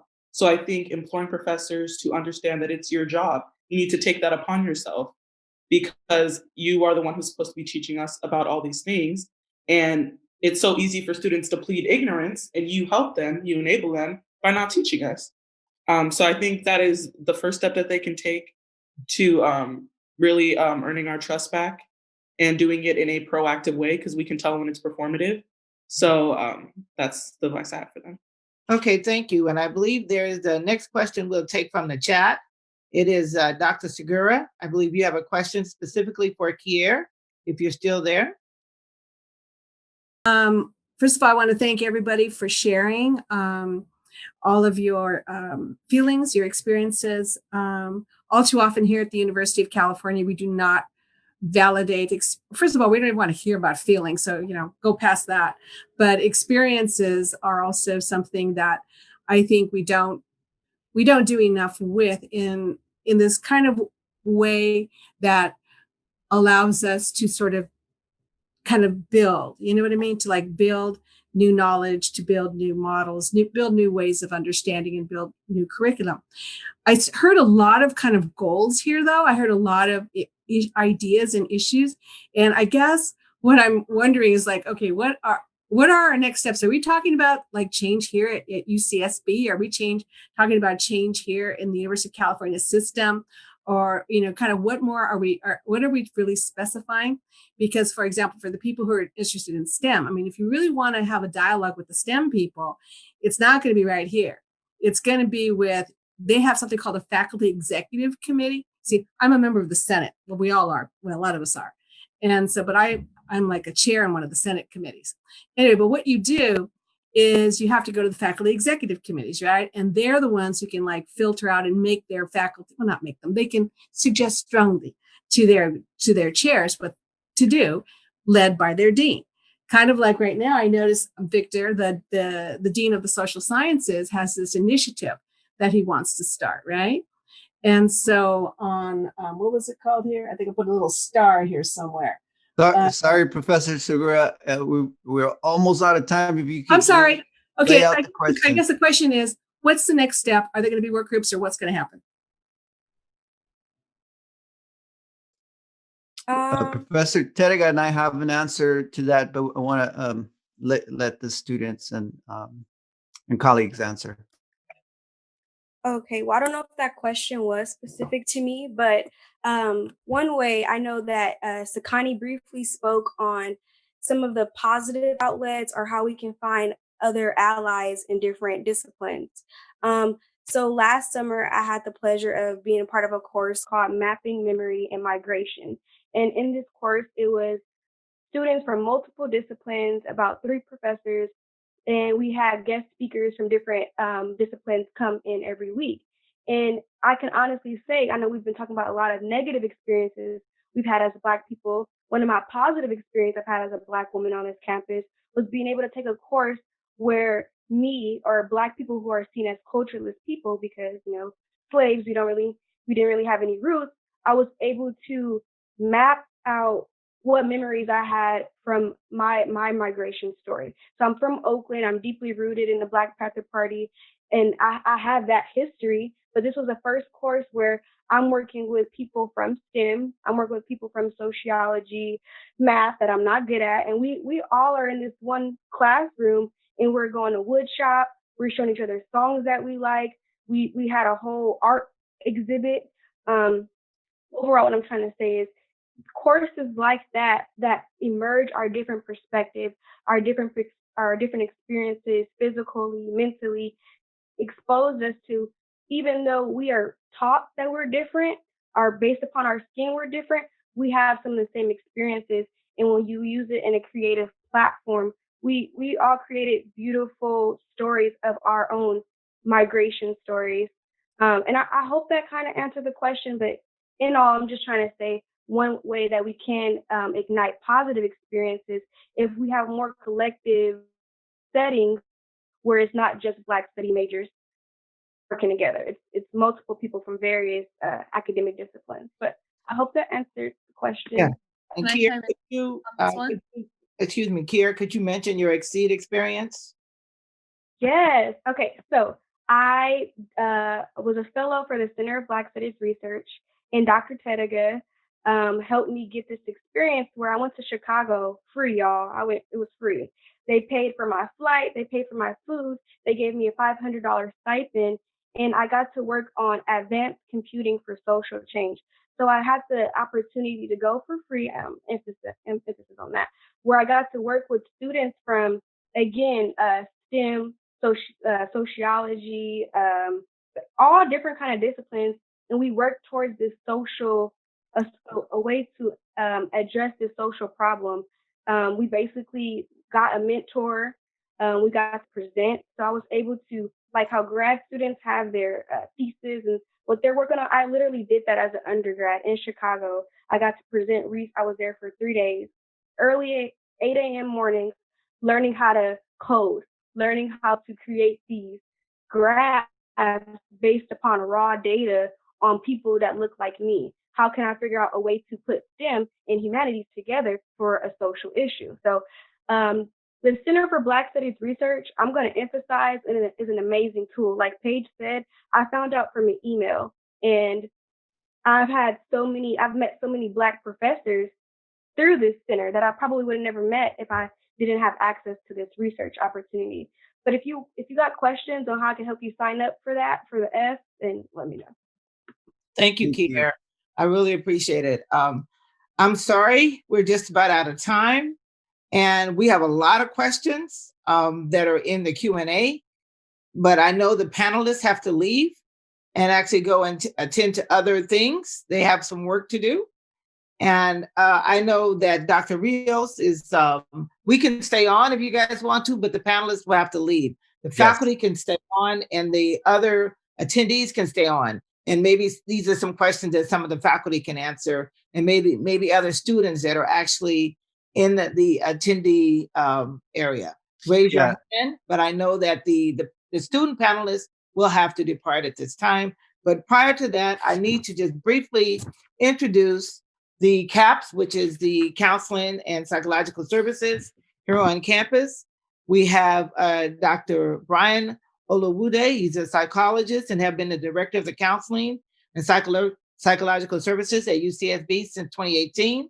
He received his BA in psychology from CSU Sacramento, the Master's of Public Administration from Syracuse University, and his PhD in cross-cultural clinical clinical psychology from the California School of Professional Psychology. He has over 18 years of experience in college mental health.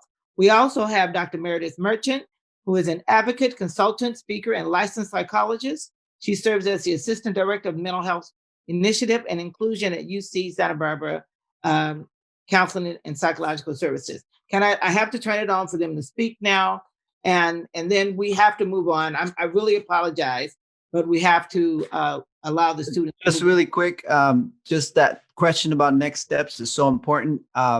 This is one of the next steps, right? And just acknowledging that the BSU collective has already come up with a list, a letter, and coming up with lists of what needs to be done for Black students on this campus.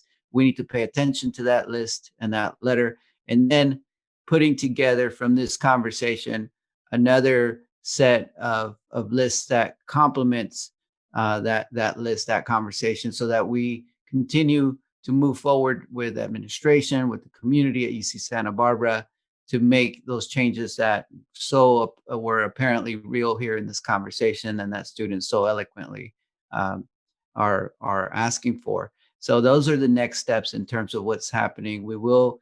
I know that senior administration was very interested in this conversation. I know that many senior administrators were on this call, and that they're taking this serious. So let's hold them to it. Let's bring them this conversation. Let's bring them the conversation from BSU students and other Black students, faculty and staff, and make sure that some of these action items get completed. All right. So Brian and Meredith, Jay, can you ensure that they are able to use their speaker? Okay.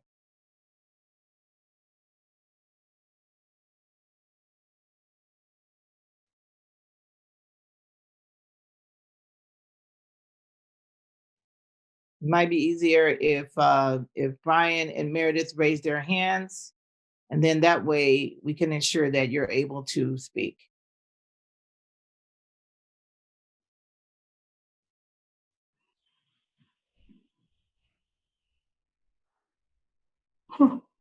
Can you hear me?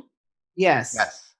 Okay, I am actually deferring to Brian. I just want to thank each and every one of you for everything. And I'm going to stop there in the interest of time.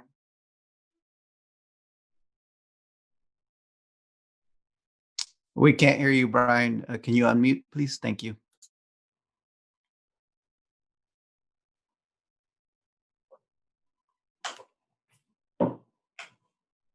Okay, now I can unmute.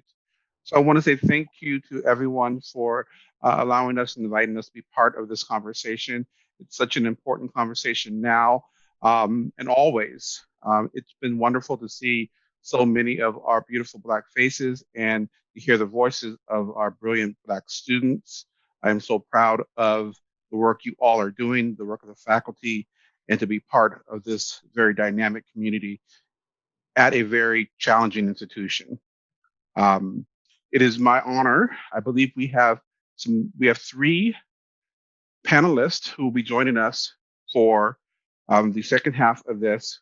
Black psychologists. And I wanted to just take a second to say Black psychologists, that's a particularly special term because only 2% of all the psychologists in this country are Black psychologists. And the fact that we have 5 Black psychologists on this call right now is amazing. Absolutely amazing. The first person I would like to introduce is Dr. Brianna H. French. She is an award-winning licensed psychologist and tenured associate professor in the Graduate School of Professional Psychology at the University of St. Thomas in Minneapolis. Her research has 2 foci: sexual coercion using the Black feminist framework and healing from racial trauma. She provides social justice pedagogy and multicultural consultation and has held multiple leadership roles in the American Psychological Association. She is currently the APA Council Representative for Division 17, which is the Society of Counseling Psychology, and was recently co-chair of the Division 45 Presidential Task Force, promoting healing through social justice.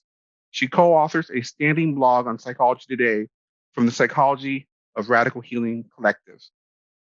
Welcome, Dr. French. We also have Dr. Carlton E. Green. He is the Director of Diversity and Training and Education in the Office of Diversity and Inclusion at the University of Maryland. Prior to taking on this role, he was a staff psychologist in the University Counseling Center for 5 years.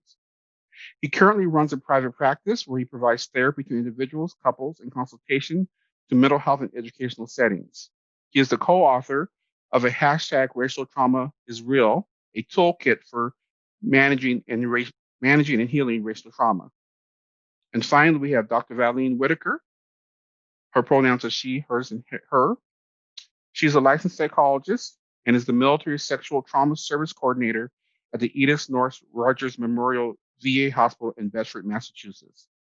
She also works closely with the hospital EEL program as a Black employee specialist, emphasizing program manager.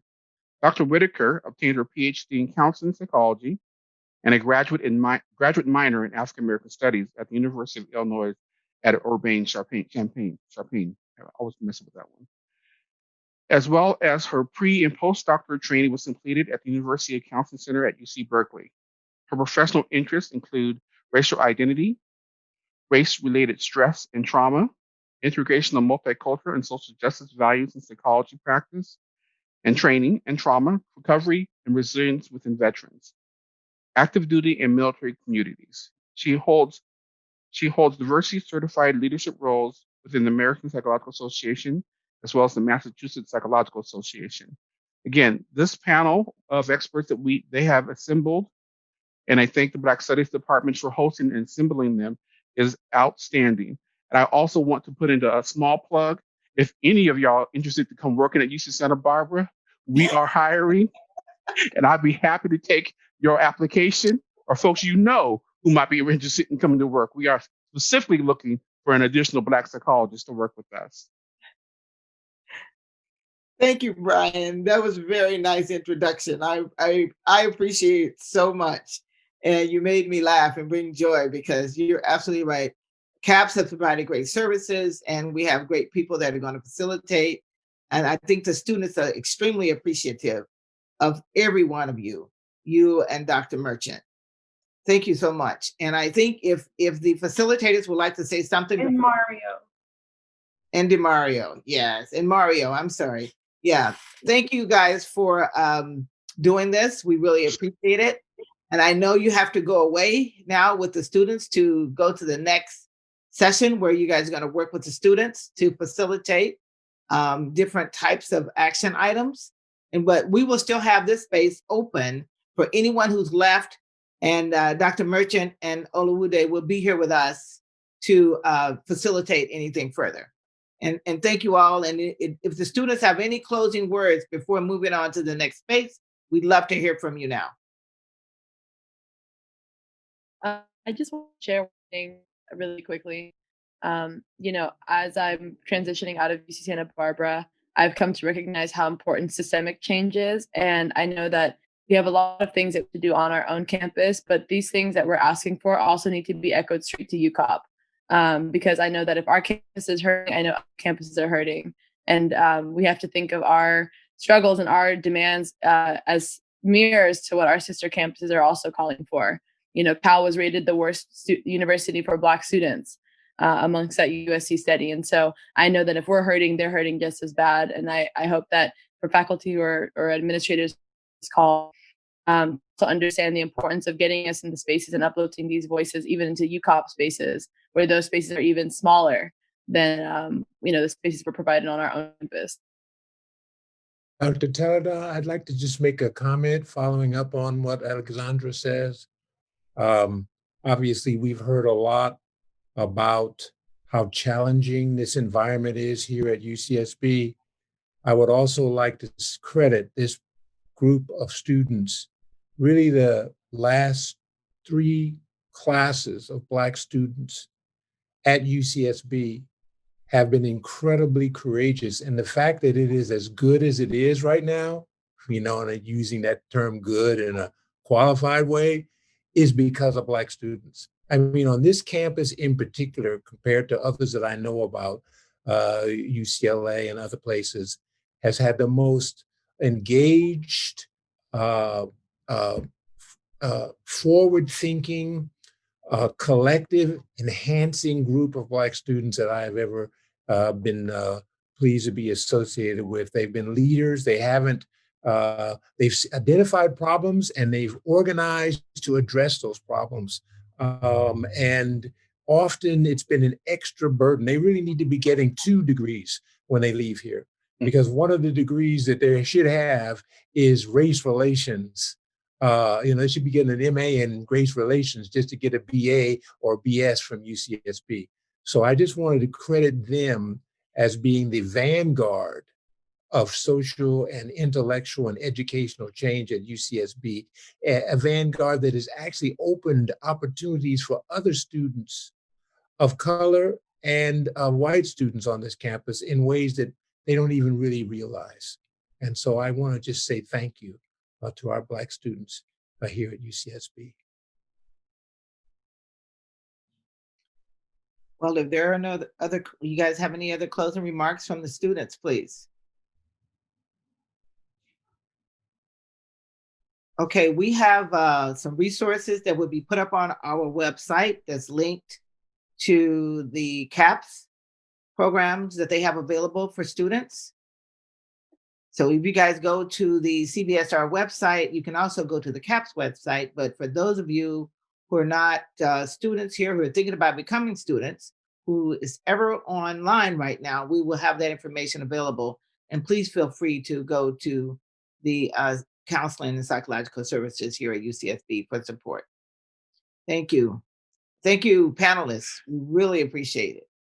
Can I add one thing? Yes. If you encounter any hurdles or barriers connecting with CAPS, please reach out to me directly. If you get a no, if you get a stop sign or anything at the front desk, please reach out to me directly. Okay, so I think that the student panelists can now leave. We will continue the conversation here, though. The student panelists will not be here. If we have students in the audience, we'd like to hear from you. Thank you. Bye-bye.